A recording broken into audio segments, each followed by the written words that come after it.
दे आनंद अपार।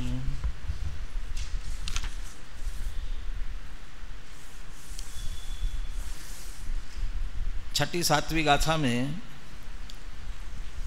सब व्यवहार के विषयों का निषेध करते हुए परमार्थ का विषयभूत, और वह परमार्थ कहे और वास्तव में वो तो परम शुद्ध निश्चय का विषयभूत शुद्ध आत्मा का निरूपण किया। उसमें से आठवीं गाथा में प्रश्न खड़ा किया था कि जब वो शुद्ध ने उसको परमार्थ कहा, उसके द्वारा व्यवहार का निषेध किया जाता है, तो जब जिसके निषेध किया जाना है उसकी चर्चा करने से क्या लाभ है? जो निषिद्ध ही करनी है तो सीधा अकेला एक परमार्थ ही कहो। तो उसका स्पष्टीकरण दे दिया था उदाहरण सहित कि जैसे म्लेच्छ को म्लेच्छ भाषा के बिना समझाया नहीं जा सकता, ऐसे व्यवहारियों को व्यवहार के बिना नहीं समझाया जा सकता, इसलिए व्यवहार बताना जरूरी है, इसलिए बताया जाता है। भले ही बाद में निषिद्ध हो जाए लेकिन बताना जरूरी है। उसी की टीका में, टीका का पुनः अंतिम अंश पढ़ते हैं। एवं म्लेच्छ स्थानीयत्वात् जगतो व्यवहार नयोपि म्लेच्छ भाषा स्थानीयत्वेन। दृष्टांत सिद्धांत को मिलाते हुए कहा, ये सारा जगत म्लेच्छ के स्थान पर है। जैसा म्लेच्छ आर्यों की भाषा नहीं समझता, ऐसे ही व्यवहारी जगत भी जो परमार्थ स्वरूप है वो नहीं समझता, इसलिए सारा जगत म्लेच्छ के स्थान पर है। और म्लेच्छ भाषा, म्लेच्छ को म्लेच्छ भाषा में समझाया जाएगा, ऐसे ही व्यवहारियों को व्यवहार नय से समझाया जाएगा, इसलिए जो व्यवहार नय है वो म्लेच्छ भाषा के स्थान पर है। इस प्रकार परमार्थ प्रतिपादकत्वात् उपन्यसनीया, तो चूंकि व्यवहार नय व्यवहारियों को समझाने के लिए जरूरी होने से वो परमार्थ का प्रतिपादक है, इसलिए उसकी स्थापना करनी चाहिए। उपन्यास, न्यास माने वो करते हैं ना, शिलान्यास करते हैं। शिलान्यास करते माने क्या करते हैं? वो नींव में वो शिला रखते हैं, न्यास स्थापित करना। और ऐसे यहाँ उपन्यासनीय, व्यवहार की स्थापना करनी, व्यवहार को बताना चाहिए। व्यवहार बताया गया, जिनवानी में व्यवहार का उपदेश दिया हुआ है।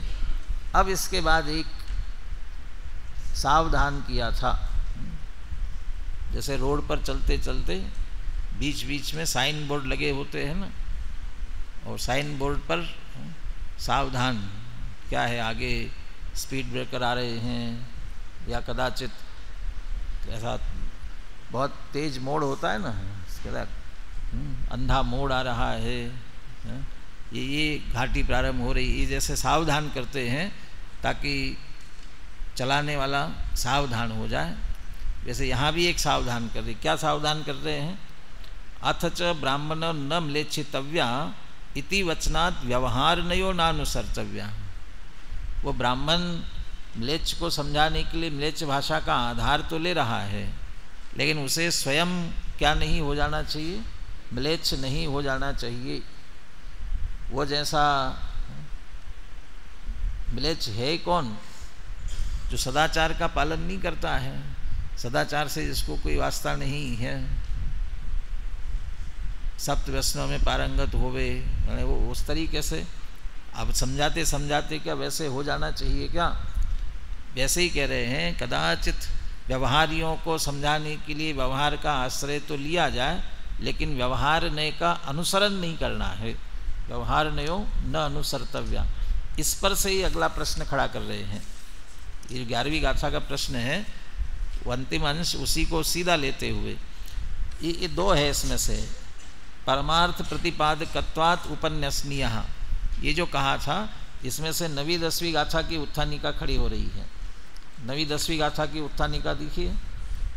कथम व्यवहारस्य प्रतिपादकत्वम इति चेत, व्यवहार ने प्रतिपादक कैसे है कि किसका? कि परमार्थ का।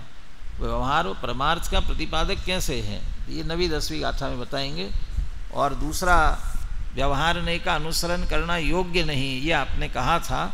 सीधा प्रश्न किया, कुतः, क्यों, ऐसा आप क्यों कह रहे हैं? कुतो व्यवहारणयो न अनुसर्तव्या, व्यवहारने अनुसरण क्यों नहीं करना? ये आपकी बात का कोई ठिकाना नहीं दिखता है।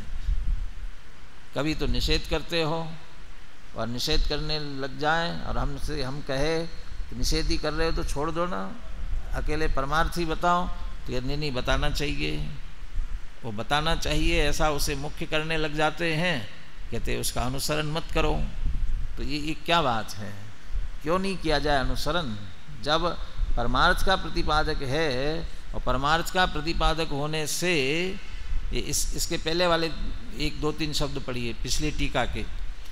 परमार्थ प्रतिपादकत्वेन आत्मानं प्रतिष्ठापयति व्यवहारः, व्यवहार जो है परमार्थ का प्रतिपादक होने से आत्मानं प्रतिष्ठापयति।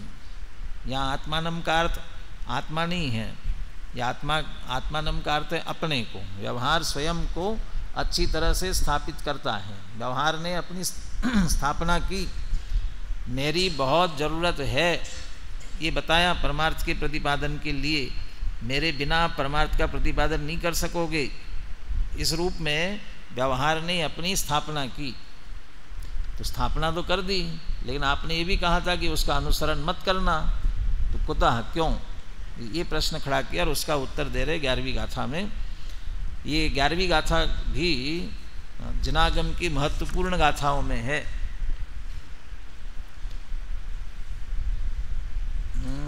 अनुशीलन में यहाँ वाक्य देख रहा हूँ, यहाँ नहीं है, अनुशीलन में लिखा है इसको। ये बहुत महत्वपूर्ण गाथा है, और इसका भाव बहुत सावधानी से समझने की आवश्यकता है। और इसीलिए जयचंद जी छाबड़ा ने इसका भावार्थ बहुत विस्तृत लिखा। ये 11वीं 12वीं गाथा, इन 2 गाथाओं में बहुत विस्तृत भावार्थ लिखा है। और पूरे समय सार में आप देखोगे इतना बड़ा भावार्थ और कहीं नहीं मिलेगा। जो 11वीं 12वीं गाथा में जितना बड़ा लिखा हुआ है, उतना बड़ा भावार्थ नहीं मिलेगा नहीं आपको, क्योंकि वो सावधानी रखने की बात है। इसी वजह से देखते हैं क्या, क्यों अनुसरण नहीं करना, इसका क्या उत्तर देते हैं। गाथा बुलाता हूँ। व्यवहारो भूदत्थो भूदत्थो देशिदो दुसुद्धणवो भूदत्थमस्सिदो खलु सम्मादिट्ठी हवदि जीवो। गाथार्थ है सामान्य। व्यवहारो भूदत्थो, व्यवहार ने अभूतार्थ है, लिखा भूदत्थो लेकिन वह अभूदत्थो है। व्यवहारो अभूदत्थो, व्यवहार ने अभूतार्थ है। भूदत्थो देशिदो दुशुद्धणो, और शुद्धणो भूदत्थो देशिदो, और शुद्ध ने देशित माने उपदेशित कहा गया है। कैसा कहा गया है शुद्ध ने? भूदत्थो माने भूतार्थ। व्यवहार ने को भी लगाइए, शुद्धणो भूदत्थो देशिदो, व्यवहारो अभूदत्थो देशिदो। शुद्ध ने को भूतार्थ कहा गया है, और व्यवहार ने को अभूतार्थ कहा है। अभी कहाँ कहा है, कहाँ बताया? जिनवाणी में, जिनेन्द्र भगवान ने, यही लेना पड़ेगा। जिनेन्द्र भगवान ने जिनवाणी में ये कहा है कि व्यवहार ने अभूतार्थ है और शुद्ध ने भूतार्थ है। ठीक है ना, इसमें क्या दिक्कत है, बता दिया आपने। इन प्रश्न तो ये था व्यवहार का अनुसरण क्यों नहीं करना, ये प्रश्न किया था ना। दूसरी पंक्ति और पढ़ते हैं, उसमें से उत्तर मिले। भूदत्थमस्सिदो खलु सम्मादिट्ठी हवदि जीवो। खलु वास्तव में, जीवो भूदत्थमस्सिदो, भूतार्थ के आश्रित, अर्थात जो जीव भूतार्थ का आश्रय करता है, सम्मादिट्ठी हवदि, वह सम्यक दृष्टि होता है। उत्तर आ गया कि नहीं आया? कहाँ आया उत्तर? तो ये उत्तर तो ये देना चाहिए था नहीं, व्यवहार ने का अनुसरण मत करो, आपने तो ये कहा कि भूतार्थ के आश्रय से जीव सम्यक दृष्टि होता है। उत्तर आया कि नहीं? अनुभव आ गया? उत्तर कहाँ आया? क्या निकालेंगे उत्तर? एक वो उदाहरण ख्याल आ रहा है, लेकिन उसको क्या कहते बताना। पीनो अयम दिवा न भूंगते, ऐसा उदाहरण दिया ना प्रमेय रत्नमाला में। किसके लिए दिया? ये मोटा व्यक्ति रात्रि में नहीं खाता। इसका अर्थ क्या निकला? बिना खाए तो मोटा नहीं हो रहा है, तो इसका मतलब क्या? ये दिवा न भूंगते, दिन में नहीं खाता। ये मोटा व्यक्ति दिन में नहीं खाता, इसका अर्थ क्या निकला? रात्रि में खाता है। इसका एक अन्य मत वाले कुछ प्रमाण मानते हैं ना, अर्थापत्ति प्रमाण है। अर्थापत्ति ये इससे अर्थ से निकल गया ना। दिन में नहीं खाता है, मोटा है, दिन में नहीं खाता, अर्थात रात्रि में खाता है। तो वैसे ही इसमें से अर्थात निकालना है आपको। अर्थात क्या? भूतार्थ के आश्रित जीव सम्यक दृष्टि होता है, अर्थात व्यवहार के आश्रित जीव सम्यक दृष्टि नहीं होता। तो सम्यक दृष्टि नहीं होता, ये तो चलो फिर भी थोड़ा चल जाता, लेकिन वास्तव में मिथ्या दृष्टि हो जाता है।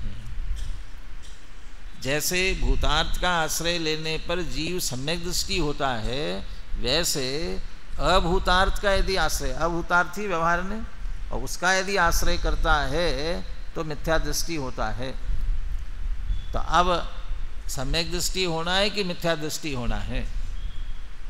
तो मिथ्या दृष्टि तो होना नहीं, मिथ्या दृष्टि तो है, उससे छूट करके सम्यक दृष्टि होना है।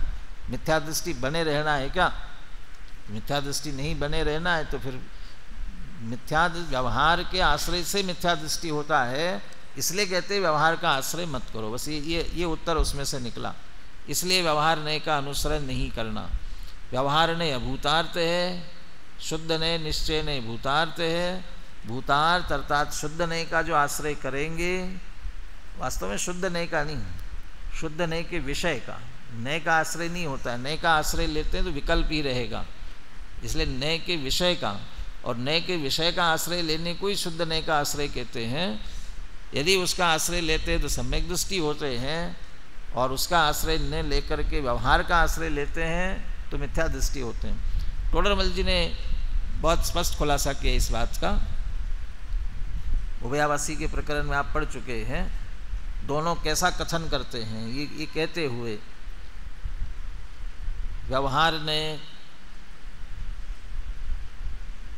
अब दो शब्द भूल रहा हूँ उसमें से, आगे के शब्द ही लेते हैं। कारण कार्यादिक को, और उसके पहले क्या है, किसी को किसी में मिलाकर निरूपण करता है। वो कारण कार्यादिक के पहले एक शब्द और है कोई, व्यवहार ने स्वपर को, और कारण कार्यादिक को, किसी को किसी में मिलाकर निरूपण करता है। और आगे चल कर के लिखा, ऐसे ही श्रद्धान से मिथ्यात्व होता है व्यवहार ने, और निश्चय ने उन्हीं को यथावत निरूपण करता है, और वैसे श्रद्धान से सम्यक्त होता है। और व्यवहार वो जो विपरीत निरूपण कर रहा है, भले प्रयोजन से कर रहा है, लेकिन यदि उसका आश्रय करता है तो मिथ्या दृष्टि होता है, इसलिए उसका आश्रय छुड़ाते हैं। और ऐसे श्रद्धान से सम्यक दृष्टि होता है, इसलिए निश्चय का श्रद्धान कराते हैं। माने व्यवहार का श्रद्धान छुड़ाया है और निश्चय का श्रद्धान कराया है। तो आप ध्यान से वहाँ पढ़ चुके हैं, और पढ़ना उसे। सेकेंड ईयर फाइनल तो नए चक्र में भी इस बात को पढ़ेंगे।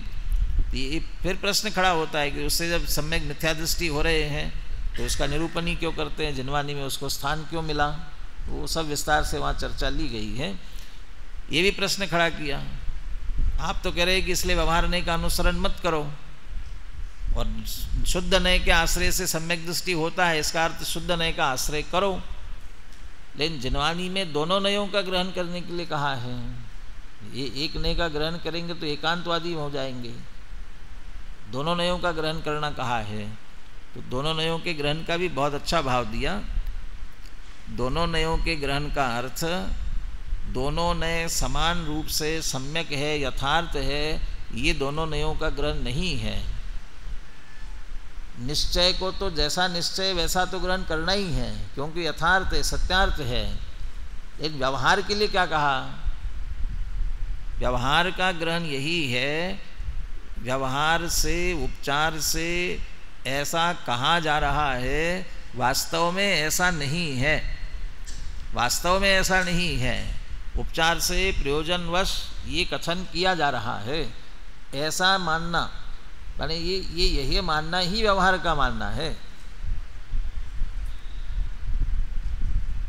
जैन भूतों को मानते हैं कि नहीं मानते हैं? भूत को मानना चाहिए कि नहीं मानना चाहिए? जैनी लोग भूत को मानते हैं कि नहीं मानते? मानते हैं। मानते तो जैन कैसे? ये तो ग्रहित मिथ्या दृष्टि हो गई, भूत को मानते हो तो।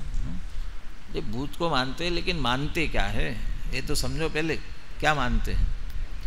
तो वो तो भूत पिशाच व्यंतर ये भवनवासी देवों के भेद है, और वो उसमें से ये भेद है वो तो, इसलिए वो एक देव 4 प्रकार के देवों में से एक देवों का भेद है, उस रूप में स्वीकार करते हैं।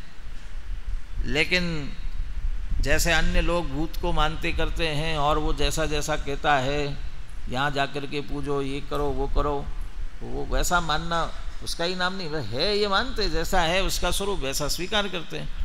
ऐसे व्यवहारने का जैसा स्वरूप है वो स्वीकार करना, कैसा है? असत्यार्थ है, अभूतार्थ है, वो जैसा कहता है वैसी वस्तुस्थिति नहीं होती है, लेकिन किसी प्रयोजनवश उपचार से ऐसा कथन करता है, तो ये स्वीकार करना ही व्यवहारने का स्वीकार करना। ये जो कह रहा है ऐसा नहीं है, ये स्वीकार करना ही व्यवहार का वास्तव में स्वीकार करना है। और वह अनुसरण करने का निषेध क्यों कर रहे हैं? यदि वैसा ही माना जाए तो मिथ्यात्व होता है, इसलिए उसका अनुसरण नहीं करना, और उसके विरुद्ध जो शुद्ध नय है उसका आश्रय करते तो सम्यक दर्शन होता है, इसलिए उसका आश्रय करना। पक्षपात है कि नहीं है? पक्षपात नहीं है। एक ऐसे 2 व्यक्ति हो ना, किसी का ब्लड प्रेशर ज़्यादा होता है और किसी का ब्लड प्रेशर कम होता जाता है, डाउन है, तो जिसका ब्लड प्रेशर बहुत कम हो रहा है उसे कहते नमक अधिक से अधिक, ज़्यादा से ज़्यादा नमक डाल करके पानी पियो, नमक का उपयोग ज़्यादा करो। और जिसका ब्लड प्रेशर ज़्यादा होता है, बढ़ता है, उसे क्या कहते हैं? नमक का प्रयोग मत करो। तो ये तो पक्षपात है। एक को कहते नमक का प्रयोग मत करो, एक को कहते नमक का प्रयोग करो। तो पक्षपात है क्या? उसे नमक खाने से ब्लड प्रेशर बढ़ता है तो उसे नहीं खाना चाहिए, इसे घटता है, ज़रूरत है तो उसका सेवन करना चाहिए। वो ऐसे ही आगे भावार्थ में जयचंद जी छाबड़ा इस बात को स्पष्ट करने वाले हैं। व्यवहार का अनुसरण मत करना तो सर्वथा उड़ा देना, सर्वथा छोड़ देना। तो जैसे आवश्यकता है उसे आवश्यकता अनुसार व्यवहार का अनुसरण करना, परंतु वो हस्तावलंब समझकर ही, साधन समझकर ही। लेकिन साध्य जो है परमार्थ है वही प्राप्त करने योग्य है, परमार्थ ही प्राप्त करने योग्य है, वो बराबर उसे स्वीकार करना जरूरी है। गाथा पुनः बुलाते हैं। व्यवहारो भूदत्थो भूदत्थो देशिदो दुसुद्धणवो भूदत्थमस्सिदो खलु सम्मादिट्ठि हवदि जीवो। एक साथ बोलने में भले ही हम भूदत्थम अस्सिदो, तो मस्सिदो नहीं है, वो भूदत्थम अस्सिदो, भूतार्थम आश्रिता, भूतार्थ का आश्रय करने वाला बोले भले ही, लेकिन भाव बराबर उसका ग्रहण करना चाहिए। गाथार्थ है, व्यवहार ने अभूतार्थ है, शुद्ध ने भूतार्थ है, ऐसा कहा गया है। जो जीव भूतार्थ का आश्रय लेता है वह जीव निश्चय से सम्यक दृष्टि होता है।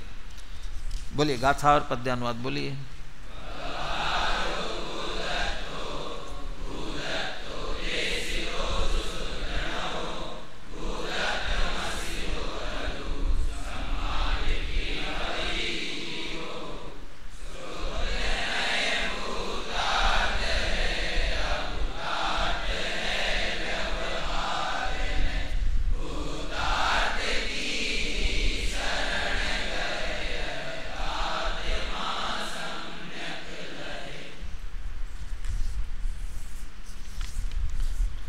टीका में पहली बात जो पहली चर्चा प्रारंभ की है वो व्यवहार अभूतार्थ क्यों है और निश्चय भूतार्थ क्यों है, इसकी बात की है। और फिर अब व्यवहार का अनुसरण क्यों नहीं करना, इसे एक दृष्टांत से स्पष्ट किया है। दृष्टांत पहले बता देता हूँ, फिर वो संस्कृत अनुवाद करते चलेंगे तो इधर उधर हो जाए थोड़ा सा, तो ख्याल में आ जाए स्पष्ट रूप से। गाँवों में बरसात में पानी नदी का, नालों, जहाँ जिसका भी पानी पीने के लिए भरते हैं, कदाचित कुएं से भी भरते हो, तो वहाँ बरसात में पानी कीचड़ युक्त आता है, मैला पानी आता है। अब वो जो कदाचित कहीं ऐसा हो कि मैला ही पानी हमेशा आता हो, तो मैला पानी भर कर के लावे और पानी ऐसा ही है ऐसा मान करके उसका ही जो सेवन करता हो, अर्थात जिसे पानी में मिले हुए कीचड़ का, कीचड़ के कारण पानी मलिन है, कीचड़ अलग है पानी अलग है, इसका विवेक भेद जिसे नहीं है वह कीचड़ युक्त पानी को ही सही पानी समझ करके सेवन करता है, तो क्या होगा? तो ऐसा पानी सेवन करता है तो उसके अशुद्ध मलिन पानी के सेवन से जो रोग होंगे, तकलीफ होंगी, पीड़ा होगी, वह उसे उठाएगा वो। परंतु पानी तो मलिन है, कीचड़ मिला हुआ, लेकिन जिसे ये बराबर ख्याल में है ये जो मलिन पानी है इसकी मलिनता कीचड़ के संयोग के कारण से है। यदि प्रयास किया जाए तो ये कीचड़ इसमें से अलग हो सकता है। तो पहले ज़माने में कतक फल होता होगा कोई, जिसके कारण से वो कीचड़ पानी अलग अलग हो जाते थे। आजकल ये भी सुना होगा फिटकरी घुमाते हैं, और फिटकरी यदि वो कर लेते हैं तो नीचे पानी बैठ जाता है। तो जो अपने हाथ से उसमें कतक फल डालता है या फिटकरी के कारण से वो कीचड़ पानी में से कीचड़ को अलग कर लेता है, तो पानी शुद्ध पानी उसे मिलता है और शुद्ध पानी का सेवन करता है और वो स्वस्थ रहता है, उसे रोग नहीं होते हैं, उसे पीड़ा तकलीफ नहीं उठानी पड़ती हैं। बस ऐसे ही व्यवहार से कर्म, नो कर्म, भाव कर्म इत्यादि से युक्त जो आत्मा है और उसके कारण से जो अशुद्ध हो रहा है, इसमें भी आत्मा अशुद्ध नहीं हुआ है। कर्म नो कर्म के निमित्त से जो विकारी भाव, उनके कारण से आत्मा अशुद्ध हो रहा है। लेकिन जो इस भेद को नहीं जानता वह आत्मा को ही अशुद्ध समझता है, अशुद्ध जानता है, अशुद्ध मानता है। उसके कारण से मिथ्या दर्शन ज्ञान चारित्र रूप परिणत होकर के संसार परिभ्रमण करता है। परंतु भेद विज्ञान से, जैसे वहाँ कतक फल डाल करके अलग अलग किया ना, ऐसे कहते यहाँ जिसने भेद विज्ञान से आत्मा और कर्म, कर्म कह दिया तो उसमें नो कर्म भाव कर्म सभी आ गए। ये कर्म या भाव कर्म या विकार ये कर्म जनित है, आत्मा के नहीं है। आत्मा तो शुद्ध है, इस तरह से भेद करते हुए शुद्ध आत्मा का अनुभव करता है तो सम्यक दर्शन ज्ञान चारित्र परिणत होता है। उसके कारण से अतीन्द्रिय आनंद प्राप्त करता है और मुक्ति प्राप्त कर सकता है, करता है। ये कहले ये भूतार्थ के आश्रय से तो ये होगा और व्यवहार का आश्रय करेंगे तो ये होगा। ये इस उदाहरण के माध्यम से स्पष्ट किया हुआ है। अब उसे संस्कृत से पढ़ते हुए चलेंगे तो आपको ख्याल में आएगा। पहले व्यवहार अभूतार्थ क्यों है और निश्चय भूतार्थ क्यों है। व्यवहार नयो ही सर्वएव अभूतार्थत्वात् अभूतम अर्थम प्रद्योतयति। ये जो इसका हिंदी अनुवाद है, सब ही व्यवहार ने अभूतार्थ होने से अभूत अर्थ को प्रकट करते हैं। और गुजराती जो समय सार था ना, व्यवहार ने सगड़ो अभूतार्थ छे, ये बहुत चलता था। जब ये बात सोनगढ़ से जब इसकी चर्चाएं प्रारंभ हो गई तो ये इसकी 11वीं गाथा की टीका की पहली पंक्ति, व्यवहार ने सगड़ो अभूतार्थ, सारा व्यवहार अभूतार्थ है। सब लोग व्यवहार को ही अच्छा मान करके बैठे हुए थे और इस पर बहुत जोर दे करके गुरुदेव ने इसका खुलासा किया। तो ये चर्चा बहुत होती रही। सब व्यवहार मात्र, सारे व्यवहार, जितने भी व्यवहार है वे सब कैसे हैं? अभूतार्थ। क्यों? अभूत अर्थ को बताते हैं। और अभूत माने क्या? हिंदी में देखो आप, ब्रैकेट में दिया हुआ है, अभूत माने क्या? अविद्यमान, असत्य अर्थ को प्रकट करते हैं। अभी ये थोड़ा सा समझने की बात है, अभी इस पर ज़्यादा खुलासा नहीं करते हैं। वह अविद्यमान असत्य क्यों है? क्या बिल्कुल अविद्यमान है, असत्य है, बिल्कुल झूठा? और ये इसलिए कहते कभी कभी व्यवहार को झूठा लाल कह देते थे, बिल्कुल झूठा लाल है, तो बिल्कुल ही झूठा लाल है। तो वो अविद्यमान असत्य किस अर्थ में है, ये भी भावार्थ पढ़ेंगे तब उसमें से अपन और स्पष्ट करेंगे, अभी इसको थोड़ा पेंडिंग रखना। लेकिन सीधा कहते हैं कि वो अविद्यमान असत्य अर्थ को बताने वाला है, उसी को अभूत कहते हैं। ऐसे अर्थ को बताने वाला है, उसका विषय ये है, इसलिए वह अभूतार्थ है। व्यवहार ने अभूत अर्थ को बताने वाला होने से अभूतार्थ है। एक शुद्ध नहीं ही भूतार्थ होने से भूत अर्थ को प्रकट करता है, वो भूतार्थ। और भूत विद्यमान सत्य अर्थ को प्रकट करता है, वो शुद्ध नहीं है। और जब वह सत्य अर्थ को प्रकट करने वाला है तो सत्य का आश्रय करेंगे तो सम्यक दर्शन होगा, असत्य का श्रद्धान करेंगे तो सम्यक दर्शन कैसे होगा भाई? इसलिए वह असत्य अभूत को आश्रय करता है, उससे सम्यक दर्शन नहीं होता, इसलिए उसका आश्रय छोड़ना। और सत्य जो भूतार्थ शुद्ध ने बताने वाला है उसका आश्रय करेंगे तो सम्यक दर्शन होगा, इसलिए उसका आश्रय करना। अब उस दृष्टांत को लेते हैं। तथा ही, कैसे व्यवहार ने अभूत को बताता है, निश्चय भूत को बताता है, भूतार्थ को।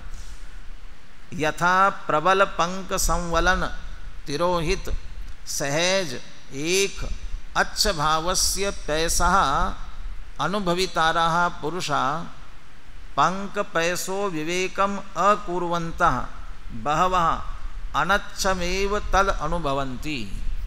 जैसे प्रबल पंक संवलन, पंक संवलन और प्रबल माने बहुत, पंक माने कीचड़ जिसमें संवलन मिल गया है, तो बहुत कीचड़ के मिलने से क्या होगा? उससे तिरोहित सहज एक अच्छ भावस्य पैसा, पयस माने वैसे दूध भी होता है, लेकिन यहाँ जल के अर्थ में है। जल पय जो जीतन मेला, वहाँ पय का अर्थ तो दूध है, लेकिन यहाँ पय का अर्थ पानी स्वच्छ स्वभाव वाला है। अपने आप में कैसा है पानी? बिल्कुल स्वच्छ। लेकिन जब बहुत कीचड़ उसमें मिल गया तो क्या हो गया स्वच्छ स्वभाव का? वो स्वच्छ स्वभाव तिरोहित हो गया, ढक गया। अब वह स्वच्छ नहीं दिखेगा, मैला दिखेगा। कहाँ चला गया स्वच्छ स्वभाव? वो बहुत कीचड़ मिलने से वह ढक गया है। तो स्वच्छ कहाँ से आया था उसका स्वभाव? सहज है। तो सहज उसका अच्छ शब्द जो है ना, अच्छ, लेकिन उसमें सु और लगा दिया, सु अच्छ, और सु प्लस अ का संधि करो, क्या होता है? स्वच्छ हो जाता है, वह बन जाता है ना, ऐसा स्वच्छ बन जाता है। सु अच्छ है, वो बहुत अच्छा और अच्छा। तो उसका स्वभाव अपने आप में स्वच्छ है, लेकिन कीचड़ मिलने से वह ढक गया। ऐसे जो पानी का अनुभव करने वाले, ऐसे पानी का जो उपयोग कर रहे हैं, सब कामों में पी भी रहे हैं ऐसे पानी को, वे पुरुष पंक पैसो विवेकम अकुर्वन्तः, पंक पैसा, पंक कीचड़, पैस जल, इसके विवेक माने भेद को न करते हुए बहवः, वे बहुत से अविवेकी, वे क्या करते हैं? अनच्छमेव तद अनुभवन्ति, उसे अनच्छ ही माने मलिन, पानी ही मलिन है, माने वो ऐसा ही पानी होता है, पानी ऐसा ही होता है, क्या करें? इसलिए उपयोग करते हैं। जहाँ पानी वास्तव में स्वच्छ नहीं मिलता हो, ऐसे बहुत स्थानों पे आप जाकर के देखेंगे, जो पानी वहाँ मिल रहा है उसी पानी का उपयोग करना पड़ता है। उन्होंने कभी वो साफ पानी देखा ही नहीं हो तो वो तो समझते पानी ऐसा ही होता है। और अनुभवंती का अर्थ है वो पीते हैं, सब उपयोग करते हैं पूरी तरह से उसका, तद अनुभवंती। तो एक तो ये स्थिति हुई, क्योंकि वह भेद नहीं जानते दोनों में, इसलिए वो उसी को पानी समझ करके उसका उपयोग करते हैं। अब दूसरी तरफ, केचित्तु स्वकर विकीर्ण कतक निपात मात्र उपजनित पंक पयो विवेकतया स्वपुरुषकार आविर्भावित सहज एक अच्छ भावत्वात् अच्छमेव तद अनुभवंती। परंतु कुछ लोग समझदार होते हैं, केचित, वे क्या करते हैं, स्वकर विकीर्ण, अपने हाथ से विकीर्ण डाला है। क्या डाला प्रशांत, क्या डाल दिया? हाँ, कुछ नहीं। हाँ, कहाँ डाल दिया? कहाँ डाल लिया? हाँ, तुम और बातों में कहीं और डाल रहे हो कुछ। हाँ, अपने बातों के बीज डाल रहे हो। अपने हाथ से विकीर्ण कतक, और वो कतक फल से उसके निपात मात्र उपजनित, बस डालने मात्र से जब प्रकट हुआ, क्या प्रकट हुआ? पंक पयो विवेकतया, कीचड़ और पानी का भेद हो गया, वो प्रकट हुआ। और कैसा प्रकट हुआ? स्वपुरुषाकार आविर्भावित। कैसा हुआ? इतना स्वच्छ हुआ कि अपना पुरुषाकार, अपना प्रतिबिंब उसमें दिखाई देने लगा। दो अर्थ किए इसके, स्वपुरुषाकार आविर्भावित, अपना आकार उसमें दिखाई देने लगा, इतना वो स्वच्छ आविर्भावित हुआ। और दूसरा अर्थ क्या? पुरस्कार माने पुरुषार्थ, अपने पुरुषार्थ से तिरोहित हो गया था ना स्वच्छता, उस तिरोहित हुई स्वच्छता को इन्होंने आविर्भूत किया, प्रकट किया। आविर्भावित सहज एक अच्छ भावत्वात्। अब स्वच्छ पानी स्वच्छ प्रकट हो गया तो क्या करेंगे? अच्छमेव तद अनुभवंती, वह स्वच्छ पानी का उपयोग करते हैं, और स्वच्छ पानी का उपयोग करते हैं, अस्वस्थ नहीं पड़ते, स्वस्थ रहते हैं। ये स्थिति। तथा ये हो गया उदाहरण पूरा।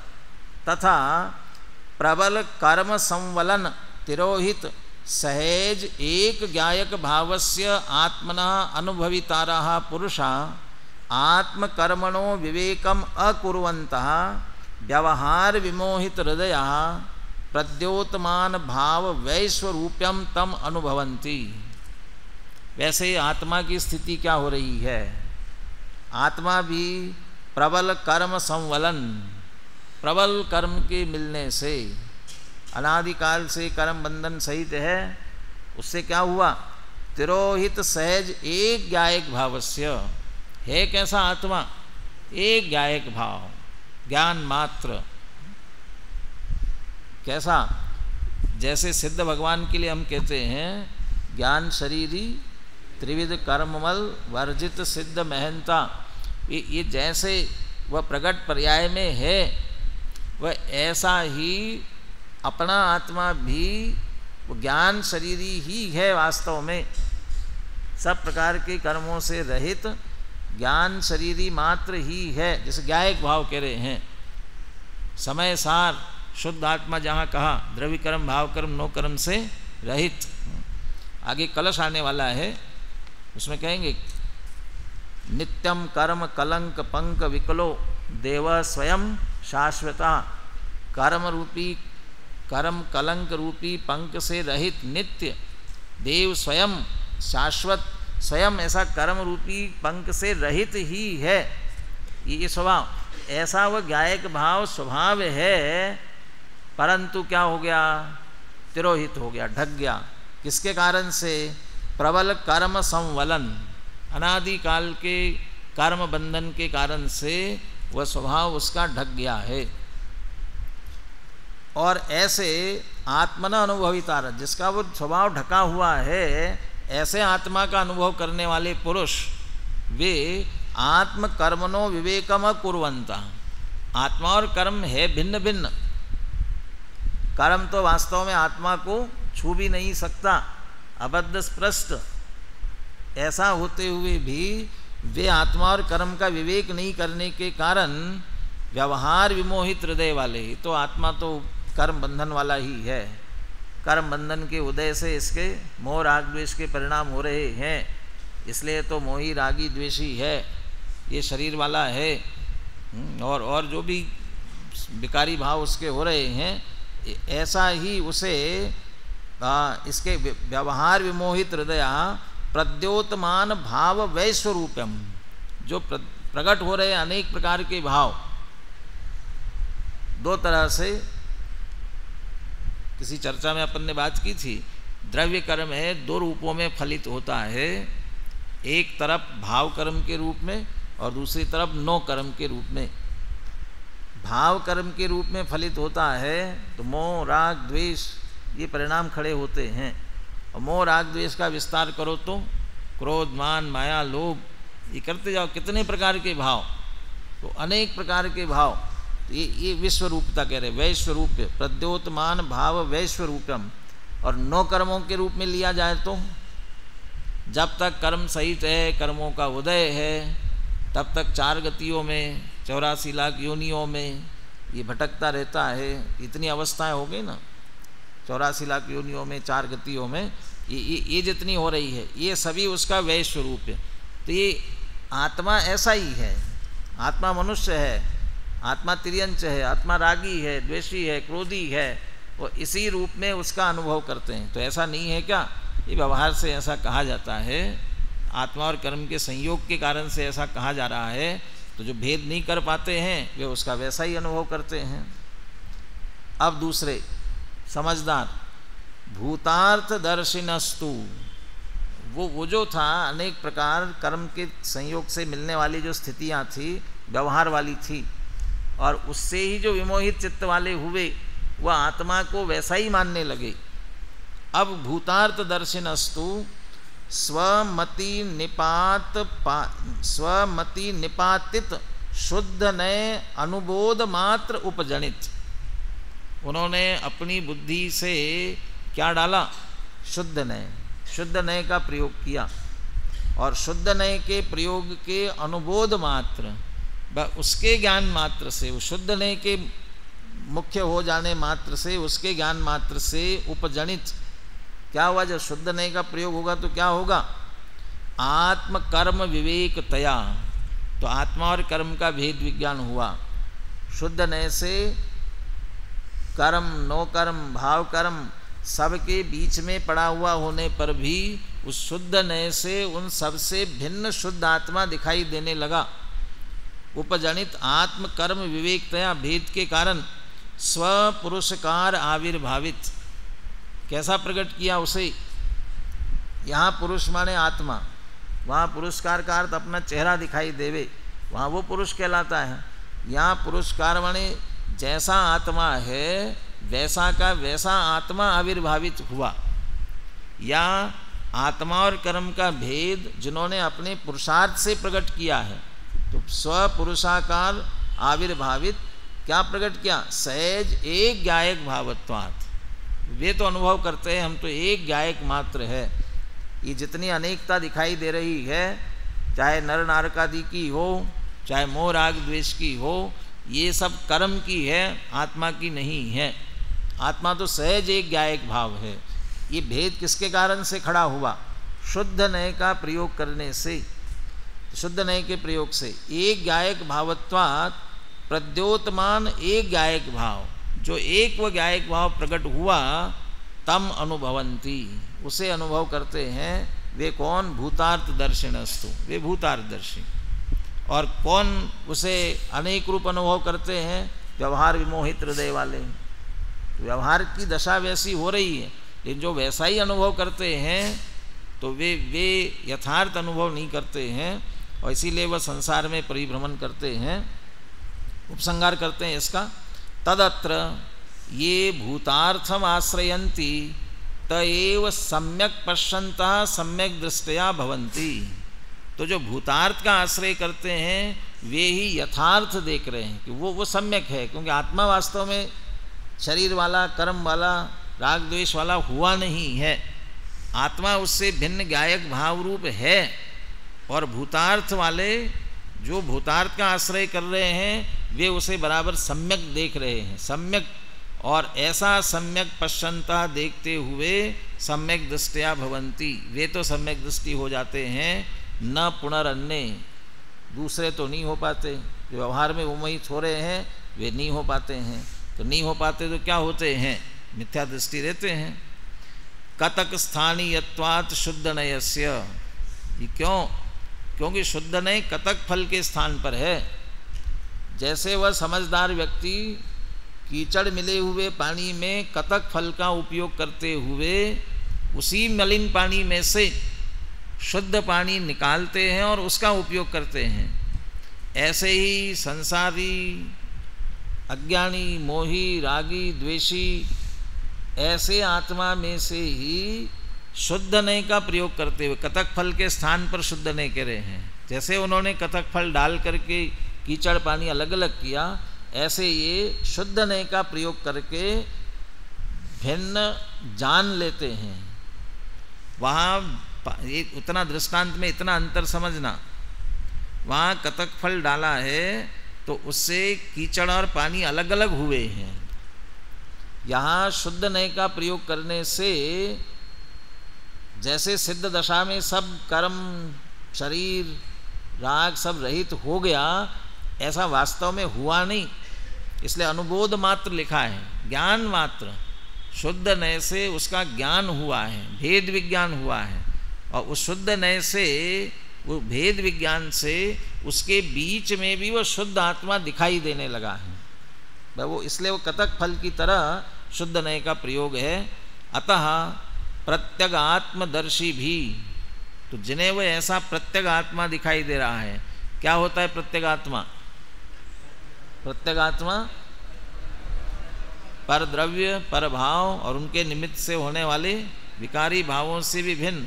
तो पर द्रव्य पर भाव विकारी भाव इनके संयोग में तो कहने वाला व्यवहार था, लेकिन जिनने शुद्ध नय का प्रयोग किया उनसे भिन्न एक ज्ञायक भाव जिन्हें दिखाई दे रहा है वह प्रत्यग आत्मदर्शी। अब उन्हें वह वैसा आत्मा दिख रहा है तो व्यवहार वाले आत्मा का क्यों आश्रय करेंगे? तो उनके लिए व्यवहार नयो नानुसर्तव्या, उन्हें व्यवहार नय का अनुसरण नहीं करना चाहिए, तो फिर दूसरों को करना चाहिए। कीचड़ मिला पानी किसको पीना चाहिए? किसी को नहीं पीना चाहिए। तो क्या करना चाहिए? कीचड़ मिला पानी हो तो कतक फल डाल करके अलग करो। ऐसे व्यवहारी जनों को व्यवहार दिखाई दे रहा हो तो क्या करे? वे भी शुद्ध नय का आश्रय लेकर के भेद विज्ञान करे और भेद विज्ञान से शुद्ध आत्मा को प्रकट प्राप्त करके उसका आश्रय करके सम्यक दृष्टि होना चाहिए। टीका अपन ने पढ़ ली है। भावार्थ में जो जयचंद जी छाबड़ा विशेष हमें सावधान कर रहे हैं उसकी चर्चा अपन कल करेंगे।